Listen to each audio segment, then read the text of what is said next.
বীরদের সম্মান করতে বেশ ভালোভাবেই জানে ফিফা। সে কারণে বিশ্বকাপের মঞ্চে মহাকাব্যিক লড়াইয়ের স্বীকৃতিস্বরূপ আফ্রিকার ছোট্ট দ্বীপরাষ্ট্র কেভারদেকে ২৫০ কোটি টাকারও বেশি অর্থ উপহার দিচ্ছে বিশ্ব ফুটবলের এই নিয়ন্ত্রক সংস্থা। ফুটবল কেবল একটি খেলা নয়, এটি যে একটি দেশের অর্থনীতি পুরোপুরি বদলে দিতে পারে তার প্রমাণ এখন এই দেশটি। নিজেদের প্রথম বিশ্বকাপে ইউরোপীয় চ্যাম্পিয়ন স্পেনকে রুখে দিয়ে শুরু হয় তাদের যাত্রা।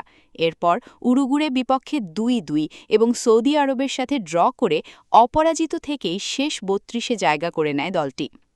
নকআউটে বর্তমান চ্যাম্পিয়ন আর্জেন্টিনার বিপক্ষেও তারা দেখিয়েছে অদম্য মানসিকতা। দুইবার পিছিয়ে পড়েও সমতায় ফিরে ম্যাচটি অতিরিক্ত সময় নিয়ে যায় তারা। শেষ পর্যন্ত ১১১ মিনিটে আত্মঘাতী গোলের এক চরম ট্র্যাজেডিতে ৩-২ ব্যবধানে হেরে তাদের এই ঐতিহাসিক যাত্রার সমাপ্তি ঘটে। তবে এই বীরত্বপূর্ণ বিদায় তাদের শূন্য হাতে ফেরায়নি। বিশ্বকাপে কোয়ালিফাই করার ১০ মিলিয়ন এবং শেষ ৩২-এ ওঠার ১১ মিলিয়ন মিলিয়ে মোট ২১ মিলিয়ন মার্কিন ডলার বা বাংলাদেশি মুদ্রায় প্রায় ২৫০ কোটি টাকারও বেশি পাচ্ছে কেভারদে ফুটবল ফেডারেশন। এই বিশাল অর্থ দেশটির ফুটবল কাঠামোতে এক অভাবনীয় বিপ্লব নিয়ে আসবে।